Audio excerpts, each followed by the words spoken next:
خداوند یسوع کے نام میں سب کو سلام۔ آئے ہم دعا کریں، دعا کے ساتھ آج کے سیشن کا آغاز کریں۔ آسمانی باپ، آج کے دن کے لیے تیرا شکر ہو۔ آج ہم تیرے کلام سے تسلی اور اطمینان پانا چاہتے ہیں۔ تیرا شکر اس فضل اور اس توفیق کے لیے کہ تو نے ہمیں بائبل اسٹڈی پروگرام یعنی کی توفیق دی۔ یسوع راہ حق اور زندگی ہے، کوئی اس کے بغیر باپ کے پاس نہیں آ سکتا۔ ہم ایمان رکھتے ہیں کہ یسوع ہی ابتدا ہے، یسوع ہی ابتدا میں کلام تھا، اور ہم دعا کرتے ہیں کہ تیرے کلام کو مطالعہ کریں، ہم تیری قربت اور رفاقت میں گہرے طور پر بڑھتے چلے جائیں۔ ہماری مدد کر اور ہم تجھے دیکھیں اور تجھ سے ملاقات بھی کر سکیں۔ تو نے ہم سے کیسی محبت رکھی کہ اپنا بیٹا ہمارے لیے قربان کر دیا۔ ہم تیری محبت اور تیری پاک راہوں کو تیرے کلام کے وسیلے سے سیکھنا اور جاننا چاہتے ہیں۔ ہم تیرے ابدی عہد کو جو تو نے سب کچھ تو سے باندھا سیکھنا چاہتے ہیں، یعنی 10 احکام کے بارے میں ہمارے دلوں کو روشن کر دے۔ ہماری مدد کر تاکہ ہم سیکھیں، سمجھیں اور قبول کریں، اور ہم تیری شریعت کے مطابق زندگی گزاریں۔ یسوع کے نام میں آمین۔ آج ہم 7ویں حکم کے بارے میں اسٹڈی کریں گے۔ 7واں حکم، تو زنا نہ کرنا۔ شروع کرنے سے پہلے ایک سنجیدہ سوال، ہمارا خدا کس کی مانند ہے؟ وہ خدا جو اپنا تعارف ہمارے باپ کے طور پر کراتا ہے، یہی ہے جس نے اپنی شریعت بنی اسرائیل کو دی، اور وہ آج بھی ہمیں اپنی شریعت دے رہا ہے۔ جب وہ ہمیں اپنی شریعت دیتا ہے تو وعدہ بھی کرتا ہے کہ ہمارا خیال رکھے گا، ہماری حفاظت اور نگہبانی کرے گا۔ وہی ہمیں سب کچھ فراہم بھی کرے گا، کیونکہ وہ ہمارا ہادی اور مددگار ہے۔ وہ فرماتا ہے کہ میں تمہیں روحانی کنعان یعنی اپنی بادشاہی میں لے کر جا رہا ہوں۔ خدا کی یہی مرضی کہ ہم اس کی بادشاہی میں داخل ہو جائیں۔ لازم ہے کہ ہم اسے جانیں اور پہچانیں کہ وہ ہمارا باپ ہے۔ ہم بے سوچے سمجھے خدا کو اپنا باپ نہیں کہہ سکتے۔ لازم کہ ہم گہرے طور پر اسے جانیں اور پہچانیں، جس طرح ہم اپنے والدین کو اس دنیا میں جانتے اور پہچانتے ہیں۔ آپ کا باپ کس کی مانند ہے؟ آپ کی ماں کس طرح کی ہے؟ ہمارے خدا باپ کا کردار کیسا ہے؟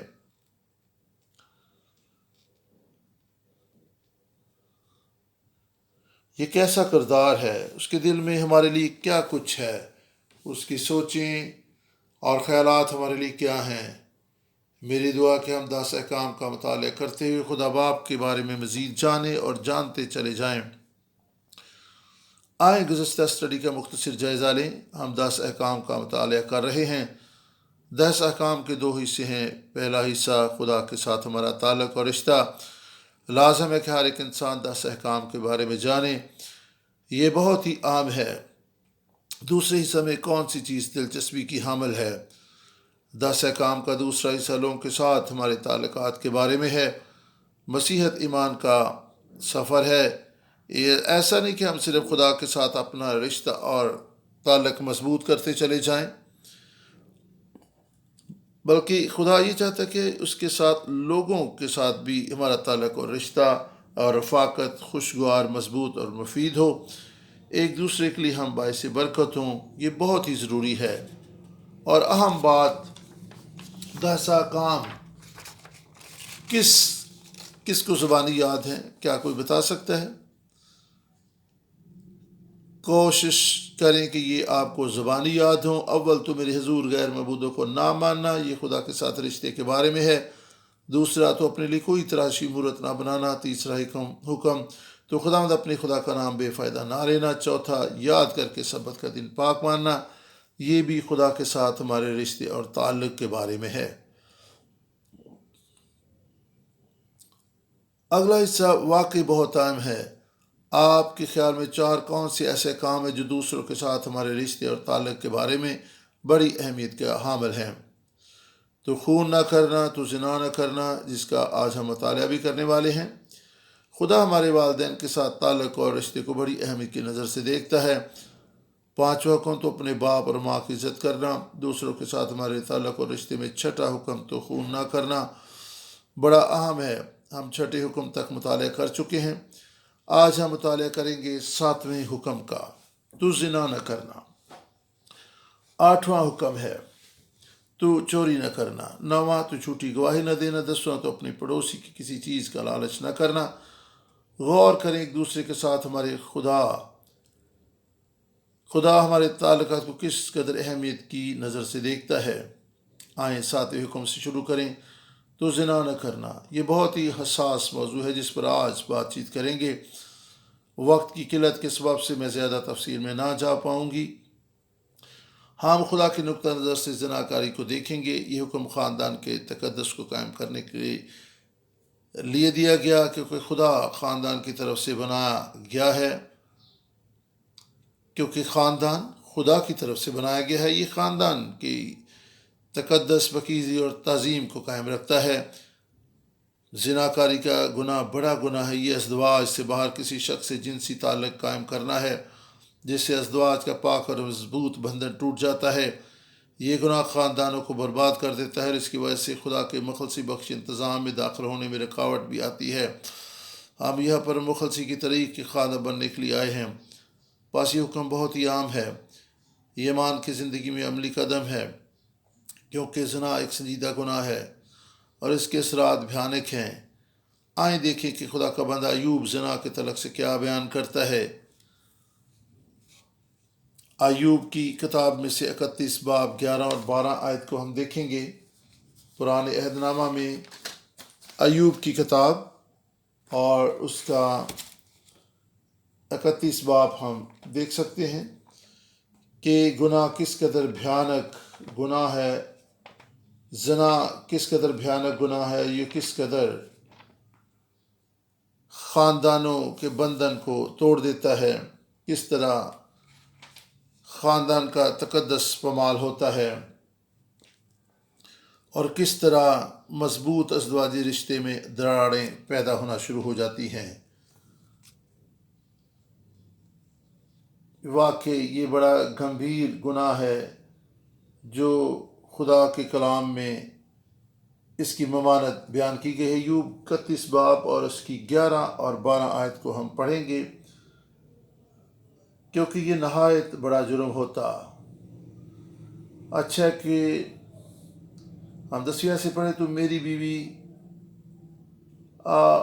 9ویں آیت سے ہم پڑھتے ہیں، اگر میرا دل کسی عورت پر فریفتہ ہوا اور میں اپنی پڑوسی کے دروازہ پر گھات میں بیٹھا، تو میری بیوی دوسرے کے لیے پسے اور غیر مرد اس پر جھکیں، کیونکہ یہ نہایت بڑا جرم ہوتا، بلکہ ایسی بدی ہوتی جس کی سزا قاضی دیتے ہیں، کیونکہ وہ ایسی آگ ہے جو جلا کر بھسم کر دیتی ہے اور میرے سارے حاصل کو جڑ سے نیز کر ڈالتی ہے۔ یہ جگہ تباہی اور بربادی کی جگہ ہے، یہ میرے حاصل کو برباد کر دے گی۔ دیگر تراجم میں کچھ اس طرح سے ہے، یہ میری ساری فصل یا آمدن کو لے اڑے گی، جو کچھ میں نے کمایا ہے اس گناہ کے سبب سے دھوئیں کی طرح اڑ جائے گا۔ حتیٰ کہ یہ بھی لکھا ہے یہ آگ ہے، بھسم کرنے والی آگ۔ ہم اندازہ لگا سکتے ہیں کہ زنا کاری کس قدر تباہ کن ہے۔ یہ کسی شخص کی ذاتی زندگی کے لیے تباہی کا سبب بن سکتی ہے، بلکہ خاندانی زندگی اور معاشرے میں بھی اس کے اثرات انتہائی مہلک اور تباہ کن ہو سکتے ہیں۔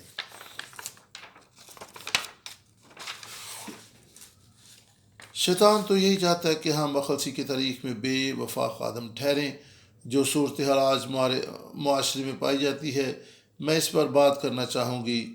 گھروں میں تباہی اور بدحالی ہے۔ شیطان کو علم ہے کہ گھروں میں تباہی خدا کی مخلصی بخش تاریخ میں رکاوٹ پیدا کرے گی۔ زنا کاری جیسے سنگین جرم کو سمجھنے کے لیے ہمیں آسمانی باپ کے نقطہ نظر سے حقیقی ازدواج کو سمجھنا ہوگا۔ ابتدائی شوہر اور بیوی جنہیں قبل از تاریخ کا جوڑا کہا گیا ہے، یہ جوڑا آدم اور حوا ہے۔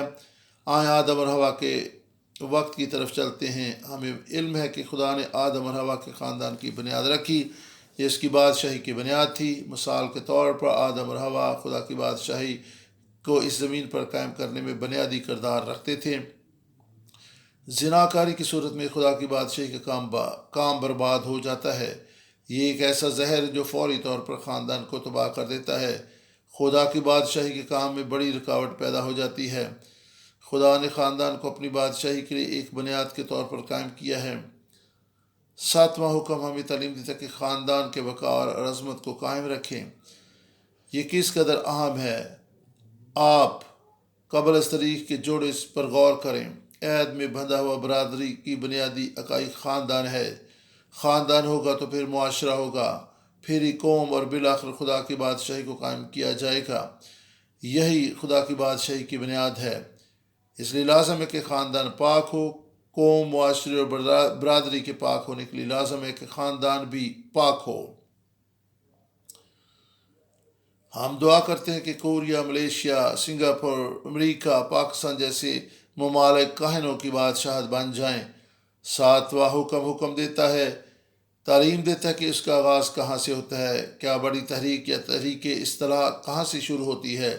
ہمارے خاندان ہی اگر پاک نہ ہوں تو پھر ہمیں مقدس قوم بننے میں پھر ہم مقدس قوم نہ بن سکیں گے۔ پس خاندان کی تقدیس کا انحصار کس بات پر ہے؟ جوڑے ہی قوم کی بنیاد ہوتے ہیں۔ یہیں سے شاہی قانون کے فرقے کی بنیاد پڑتی ہے۔ 6واں حکم بیان کرتا ہے کہ تو خون نہ کرنا۔ جس طرح ہم نے زندگی کی قدر و قیمت کو سامنے رکھتے ہوئے خون کرنے کے گناہ کی سنگینی معلوم کی تھی، تو خون نہ کرنا، اب ہم خاندانی ازدواج کے وقار اور تقدس کو سمجھتے ہوئے زنا کاری جیسے بھیانک گناہ کی سنگینی کو معلوم کریں گے۔ مجھے امید ہے کہ آج کا سبق ہم سب کے لیے بہت مفید ہوگا، خواہ غیر شادی شدہ ہوں یا پھر ازدواج کے رشتے میں بن چکے ہوں۔ بطور مسیحی ہم سب کے لیے اس حکم کو سمجھنا بہت ضروری ہے۔ آئیں غور کریں کہ ایک مسیحی جوڑے کو خدا کی نظر میں کیسا ہونا چاہیے۔ ہم 3 نکات پر غور کریں گے۔ میاں بیوی کا تعلق اور رشتہ اٹوٹ ہوتا ہے، یعنی ٹوٹنے والا نہیں ہوتا، یہ قائم رہنے والا رشتہ ہے۔ اس لیے تو آج پوری دنیا میں سبھی لوگ آدم اور ہوا کی اولاد ہیں۔ وہ ایسا جوڑا تھا جسے خدا نے ایک دوسرے کے لیے مخصوص کیا تھا۔ ہم ان کی اولاد ہیں اور انہی کا اثر اور تاثیر ہماری زندگیوں میں موجود ہے۔ پس آئیں غور کریں کہ خدا نے آدم اور ہوا کو کیسے اٹوٹ رشتے میں باندھا تھا۔ خدا نے ہی خاندانی زندگی کی بنیاد رکھی۔ پیدائش 2:24 میں اچھا ہے کہ ہم پیدائش 2:24 کو دیکھیں۔ پیدائش 2:24 میں خدا کا کلام اس طرح سے بیان کرتا ہے،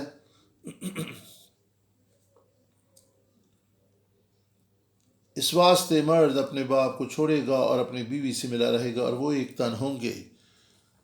میاں بیوی ایک تن ہوتے ہیں اور ان کا رشتہ قائم رہنے والا رشتہ ہے۔ یہ گہری قربت کو بیان کرتا ہے۔ خدا بیان کر رہا ہے کہ وہ گہری قربت میں رہیں گے۔ بس خدا کی طرف سے تخلیق کا یہ اصول تھا۔ خدا کی یہی مرضی تھی کہ وہ ماں باپ کے بچوں سے رشتے اور تعلق سے بھی گہرے تعلق، قربت اور بندھن میں بندھے رہیں۔ آئیں پیدائش 2:23 کو بھی پڑھیں۔ خدا کے کلام میں 23 بیان کرتی ہے، اور آدم نے کہا، یہ تو اب میری ہڈیوں میں سے ہڈی اور میرے گوشت میں سے گوشت ہے، اس لیے وہ ناری کہلائے گی کیونکہ وہ نر سے نکالی گئی۔ میں غور کر رہی تھی کہ ہم سب بھی اپنی ماں کے بطن سے باہر آئے، اپنی ماں سے جنم لیا۔ ہماری ماں اور ہم میں اٹوٹ بندھن پایا جاتا ہے۔ شروع ہی سے خدا نے خاندان کو ایسی ترتیب اور رشتے میں باندھا ہے۔ یہ سلسلہ آدم اور ہوا سے شروع ہوا، جب عورت مرد سے نکالی گئی، کیونکہ وہ آدم کی پسلیوں سے نکالی گئی تھی۔ میاں اور بیوی اب 2 نہیں بلکہ ایک ہیں۔ انسانی زندگی کے تعلق سے کئی ایک وضاحتیں بائبل مقدس میں موجود ہیں جو ہماری سوچ اور وضاحت سے قطعی مختلف ہیں، اور میں سمجھتی ہوں کہ یہ بہت ہی اہم وضاحت اور تعریف ہے جسے ہمارے دلوں پر نقش ہونا چاہیے۔ ہم تو یہ کہتے ہیں کہ یہ میری بیوی ہے، یہ میرا شوہر ہے، میں شادی شدہ ہوں، لیکن خدا ہمیں شادی کے بعد ایک ہی دیکھتا ہے۔ یہ کس قدر سنجیدہ نکتہ ہے۔ شادی کے بندھن میں بندھ جانے کے بعد عورت اور مرد ایک جسم ہوتے ہیں، اور ہم نے پیدائش 2:24 میں دیکھا جس کو خدا یسوع مسیح نے متی 19:6 میں بھی وضاحت سے بیان کیا کہ مرد اپنے ماں باپ کو چھوڑ کر اپنی بیوی سے ملا رہے گا اور وہ ایک تن ہوں گے، پس وہ دو نہیں بلکہ ایک جسم ہے، پس اسے خدا نے جوڑا ہے اسے آدمی جدا نہ کرے۔ خدا یسوع مسیح بیان کر رہے ہیں کہ وہ ایک ہی شخصیت ہیں، یعنی ایک عورت اور ایک مرد نہیں بلکہ وہ مکمل طور پر ایک شخصیت ہیں۔ مجھے کامل شخص بننے کے لیے دوسرے حصے کی بھی ضرورت ہے، یعنی آدھا میں اور آدھا دوسرا حصہ، پھر ہم ایک ہوتے ہیں۔ یعنی جب آدم اور حوا ایک جسم ہوئے وہ ایک شخص بن گئے۔ خدا کی نظر میں وہ ایک تھے، اگرچہ میں اور میرا جیون ساتھی کچھ کرتا ہے یا میں کچھ کروں اور وہ نہ کرے تو بھی خدا کی نظر میں ہم ایک ہی ہیں، ہم دونوں اس کام کو کر رہے ہوتے ہیں۔ میں یہ دیکھ کر حیرت زدہ ہو گئی۔ جب آپ شادی شدہ ہو جاتے ہیں آپ خدا کی نظر میں ایک بن جاتے ہیں۔ مقدس پولس رسول 1 کرنتھیوں 6:16 میں لکھتے ہیں۔ 1 کرنتھیوں 6:16 کو ہم دیکھیں گے میرے ساتھ نئے عہد نامہ میں 1 کرنتھیوں اور اس کی 6 باب کی 16 کو ہم دیکھیں گے۔ 1 کرنتھیوں 6 باب 16 میں لکھا ہے، کیا تم نہیں جانتے کہ جو کوئی کسبی سے صحبت کرتا ہے وہ اس کے ساتھ ایک تن ہوتا ہے، کیونکہ وہ فرماتا ہے کہ وہ دونوں ایک تن ہوں گے۔ یہاں پر ہم دیکھ سکتے ہیں کہ کس طریقے سے اس تعلق کو اکائی کی صورت میں بیان کیا گیا ہے۔ مقدس پولس رسول یہاں پر پیدائش 2 باب کا حوالہ دے رہے ہیں، پھر 5 باب 31 افسیوں 5 باب اور اس کی 31 کو بھی ہم دیکھیں گے خدا کے کلام میں۔ افسیوں 5 باب اور 31 میں اس طریقے سے لکھا ہے، اسی سبب سے آدمی باپ سے اور ماں سے جدا ہو کر اپنی بیوی کے ساتھ رہے گا اور وہ دونوں ایک جسم ہوں گے۔ یہاں پر بھی اکائی، یگانگت اور ایک ہونے کو بیان کیا گیا ہے۔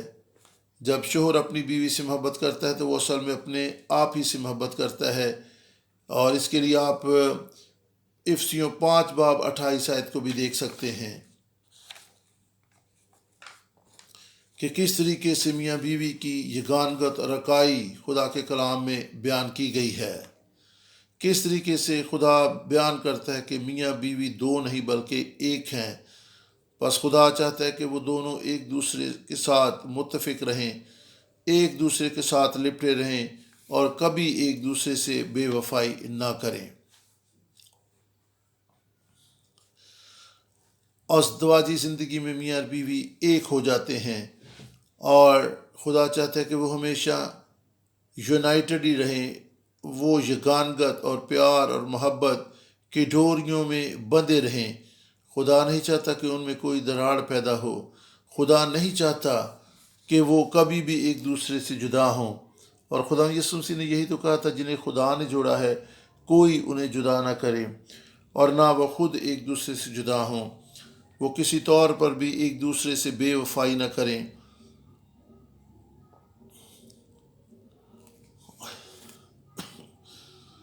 اس کے بعد ہم 1 پطرس 3 باب اور 7 کو بھی دیکھیں گے۔ 1 پطرس کا خط اور اس کے 3 باب کی 7 کو ہم خدا کے کلام میں سے پڑھیں گے۔ خدا کے کلام میں سے پطرس 3 باب اور 7 میں خدا کا کلام اس طرح سے بیان کرتا ہے، آئے شوہرو تم بھی بیویوں کے ساتھ عقل مندی سے بسر کرو اور عورت کو نازک ظرف جان کر اس کی عزت کرو، اور یوں سمجھو کہ ہم دونوں زندگی کی نعمت کے وارث ہیں، تاکہ تمہاری دعائیں رک نہ جائیں۔ اور یہاں پر ہم دیکھ سکتے ہیں کہ یہاں پر بھی بائبل مقدس اتحاد اور یگانگت اور پیار اور محبت کی بات کرتی ہے کہ کس طریقے سے میاں بیوی کو ایک دوسرے کی عزت کرنا ہے، کس طریقے سے انہیں ایک دوسرے سے جڑے رہنا ہے، اور یہی اکائی آج بھی خدا دیکھنا چاہتا ہے۔ اور پولس رسول نے بھی ان چیزوں کو بیان کیا ہے کہ وہ ایک جسم ہوں گے، اور خدا یسوع مسیح نے بھی اس بات کو بیان کیا کہ وہ دونوں ایک جسم ہوں گے، اور پیدائش کی کتاب میں بھی ہم نے دیکھا کہ وہ دونوں ایک جسم ہوں گے، اور وہ دونوں ننگے تھے اور وہ شرماتے نہ تھے، کیونکہ وہ دو نہیں تھے بلکہ وہ ایک تھے۔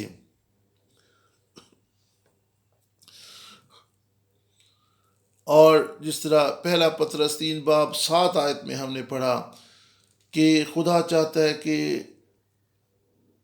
کہ شوہر جو ہیں وہ بیویوں کے ساتھ عقل مندی سے زندگی بسر کریں اور نازک ظرف جان کر ان کی عزت کریں، اور وہ دونوں جانیں کہ وہ زندگی کے وارث ہیں۔ آئے شوہرو، تم بھی بیویوں کے ساتھ عقل مندی سے بسر کرو اور عورت کو نازک ظرف جان کر اس کی عزت کرو، اور یوں سمجھو کہ ہم دونوں زندگی کی نعمت کے وارث ہیں۔ اور وجہ کیا بیان کی گئی ہے؟ کیوں انہوں نے یہ سب کچھ کرنا ہے؟ تاکہ تمہاری دعائیں رک نہ جائیں۔ پیدائش 2:25 میں لکھا ہے کہ وہ دونوں ننگے تھے، شرماتے نہ تھے۔ ازدواج کے تعلق سے یہ ایک زبردست بیان ہے۔ آئیں تیسرے نقطے کی طرف بڑھتے ہیں۔ شوہر اور بیوی دونوں ننگے تھے پر شرماتے نہ تھے۔ ہم سب تو ننگے پن سے بہت گھبراتے ہیں، پر وہ دونوں ننگے تھے لیکن کوئی گھبراہٹ اور شرمندگی نہ تھی۔ ہم جسمانی، روحانی یا پھر ذہنی طور پر ننگے پن سے گھبراتے ہیں کیونکہ ہم اپنی خامیوں کے سبب سے خود کو غیر محفوظ سمجھتے ہیں، لیکن پہلا جوڑا ننگے پن کی شرمندگی سے محفوظ تھا۔ یہ خدا کی طرف سے خاص برکت تھی۔ خدا نہیں چاہتا تھا اور نہ خدا اب چاہتا کہ ہم شرمندگی کی حالت میں رہیں۔ پیدائش 2:25 جس طرح بیان کرتی کہ وہ دونوں ننگے تھے پر شرماتے نہ تھے، بہت اہم نقطہ ہے۔ اگر آدم اور حوا خدا کے کلام کے مطابق زندگی بسر کرتے رہتے تو کبھی شرمندگی کی حالت میں نہ آتے۔ بعد جب انہوں نے نیک و بد کی پہچان کے درخت میں سے پھل کھا لیا، وہ زوال کا شکار اور شرمندگی کی حالت میں گئے۔ ریورنڈ ابراہم پار شرمندگی کو اس طرح سے بیان کرتے ہیں: شرمندگی غیر فطری اور غیر مستحکم ذہنی حالت ہے، اور یہ حالت تب ہوتی جب کوئی خدا کے کلام کو بھول کر اسے نظر انداز کر کے گناہ کر لیتا ہے۔ عبرانی زبان میں پاکیزگی کے لیے لفظ قادش استعمال ہوا ہے۔ لفظ پاک ہمارے فہم و ادراک سے کہیں مختلف معنی و مفہوم رکھتا ہے۔ یہودی لوگوں کے نزدیک پاک ہونے کا معنی ہے کسی خاص مقصد کے لیے الگ کر لینا۔ اگر میں کوئی چاقو خرید لیتی ہوں تاکہ کسی کو قتل کر ڈالوں تو وہ چاقو بھی پاک ہے، کیونکہ اسے قتل کرنے کے مقصد کے تحت الگ کر لیا گیا ہے۔ یہ پاک ہونے کی تعریف ہے۔ جب خدا کہتا ہے کہ میں پاک ہوں تو میں بھی پاک ہوں، تو خدا یہی کہہ رہا ہے کہ میں آپ کی زندگی کے لیے مقصد رکھتا ہوں۔ میں چاہتا ہوں کہ تم بھی میرے لیے بامقصد زندگی بسر کرو۔ جب ہم اپنی زندگی میں خدا کے مقصد کو کھو دیتے ہیں، یعنی خاص مقصد کے لیے خود کو الگ کرنے کی حالت میں نہیں رہتے جو خدا نے آدم و حوا میں رکھا تھا، تو پھر شرمندگی ہماری زندگیوں میں آتی ہے، جس طرح پہلے جوڑے کی زندگیوں میں شرمندگی پیدا ہو گئی۔ یرمیہ 17:13 کو بھی ہم پڑھیں گے۔ پرانے عہد میں یرمیہ نبی کا صحیفہ اور اس کا 17:13 کو ہم پڑھیں گے۔ یرمیہ 17 اور اس کی 13 اور 13 میں خدا کا کلام اس طرح سے بیان کرتا ہے: آئے خداوند اسرائیل کی امید گاہ، تجھ کو ترک کرنے والے سب شرمندہ ہوں گے، مجھ کو ترک کرنے والے خاک میں مل جائیں گے، کیونکہ انہوں نے خداوند کو جو آب حیات کا چشمہ ہے ترک کر دیا ہے۔ جب تک آدم اور حوا خدا کے کلام سے لپٹے رہے، انہیں کبھی شرمندگی محسوس نہ ہوئی۔ وہ ہمیشہ شادمان اور خوش رہے۔ اس لیے تو ادن کا معنی ہے خوشی۔ جب تک وہ کلام کو تھامے رہے، وہ اس کے جلال کی معموری سے ملبس رہے۔ اگرچہ وہ ننگے تھے تو بھی شرماتے نہ تھے، کیونکہ وہ خدا کے جلال سے ڈھانپے ہوئے تھے۔ وہ بہت خوش تھے۔ خدا کے جلال کے سبب سے انہیں اپنا ننگا پن محسوس نہیں ہو رہا تھا۔ خدا کی مموری کیا ہے؟ بھائیو بہنوں، جو کچھ خدا کے فضل سے ممور تھا، جس میں سچائی اور جلال تھا، آدم اور حوا باغ عدن میں خدا کے جلال سے ملبس تھے، اسی جلال کو ہم نے دوبارہ پہننا ہے۔ رومیو 13 باب 14 میں لکھا ہے، مسیح یسوع کو پہن لو۔ غلطیوں 3 باب 29 بیان کرتی ہے، اگر تم نے مسیح یسوع میں بپتسمہ لیا تو اس کو پہن لیا۔ پہلا جوڑا اور پہلا خاندان اپنی ابتدائی تخلیق میں بالکل کامل تھے۔ گناہ کے سبب زوال کے بعد ان پر شرمندگی چھا گئی، تبھی انہیں اپنے ننگے پن کا احساس ہوا۔ پہلے تو وہ خدا کے جلال سے ڈھانپے ہوئے تھے، پھر انہوں نے انجیر کے درختوں کے پتوں میں خود کو چھپایا۔ جب انہوں نے خدا کی آواز سنی، انہوں نے خود کو چھپایا۔ خدا اور انسان اللہ کو کیا ہم آہنگ گھرانہ ایک محبت پر گھونسلے کی مانند ہوتا ہے۔ یہاں پر خوشی اور آرام سکون ملتا ہے، اور کلیسیائی ترقی قوم کی خوشحالی بھی ہم آہنگ گھرانوں سے ہی پیدا ہوتی ہے۔ آئیں یرمیہ 31 باب 1 کو ہم اکٹھے مل کر پڑھتے ہیں۔ یرمیہ 31 باب اور اس کی پہلی آیت کو ہم سب مل کر پڑھیں گے۔ خدا کے کلام میں سے یرمیہ 31 باب پہلی آیت میں خدا کا کلام فرماتا ہے، خدا فرماتا ہے، میں اس وقت اسرائیل کے سب گھرانوں کا خدا ہوں گا اور وہ میرے لوگ ہوں گے۔ خدا چاہتا ہے کہ ہم اس کے لوگ ہوں اور وہ ہمارا خدا ہو۔ بھائیو بہنوں، خدا کی مخلصی بخش تاریخ کا انتظام انسرام پاک خاندانوں کے وسیلہ سے ہی پایہ تکمیل کو پہنچے گا۔ آمین۔ خدا کی نظر میں ہمارا خاندان بہت قیمتی ہے۔ مجھے امید ہے کہ ہم اس بات کو یاد رکھیں گے کہ زناکاری کا گناہ کس قدر بھیانک ہے، اور جب میاں بیوی ایک دوسرے سے بے وفائی کرتے ہیں تو پھر زوال شروع ہوتا ہے۔ قائن نے ہابل کو قتل کر دیا۔ ریورنڈ ابراہم پارک لکھتے ہیں، صرف اور صرف پاک اور مخصوص خاندانوں کے وسیلہ سے ہی خدا کا مقصد پورا ہوتا ہے۔ لازم ہے کہ والدین ایک دوسرے سے اور اپنے خاندانوں سے پیار و محبت رکھیں۔ اگر ہم خاندان جیسے اثاثے کو سنبھالنے میں ناکام رہے تو لازم ہے کہ ہم اپنے لاپرواہ رویہ پر پچھتائیں گے۔ ابھی وقت ہے کہ توبہ کریں، یہی خدا کی مرضی ہے۔ پہلا تموتی 3 باب 2 میں لکھا ہے کہ پاسبان کتنی بیویوں کا شوہر ہو؟ ایک بیوی کا شوہر۔ 5ویں میں لکھا ہے، اگر کوئی شخص اپنے ہی گھرانے کا بندوبست نہ کرے تو وہ خدا کی کلیسیا کا کیوں کر بندوبست کر پائے گا؟ یہی بڑا سنجیدہ نکتہ ہے۔ 3 باب 2 میں لکھا ہے، ایک بیوی کا شوہر۔ جی ہاں، یہ ایک سنجیدہ معاملہ ہے۔ اگر کوئی اپنے گھرانے کا بندوبست نہیں کر پاتا تو وہ ایمان کا منکر اور غیر ایمانداروں سے بھی بدتر ہے۔ آئندہ کلاس میں ہم دیکھیں کہ زناکاری کیا ہے۔ آج ہم نے دیکھا کہ خدا کی نظر میں خاندان کیا ہے اور اس کی کیا قدر و اہمیت ہے۔ یہ اہمیت ہمیں آدم اور حوا یعنی قبل از تاریخ کے پہلے جوڑے کی زندگی سے دیکھنے کو ملتی ہے۔ خدا نے آدم اور حوا کو کاملیت میں پیدا کیا تھا، اب وہ کس قدر یہ چاہتا کہ اس کے لوگ بحال ہو کر پہلے جیسی حالت میں آ جائیں۔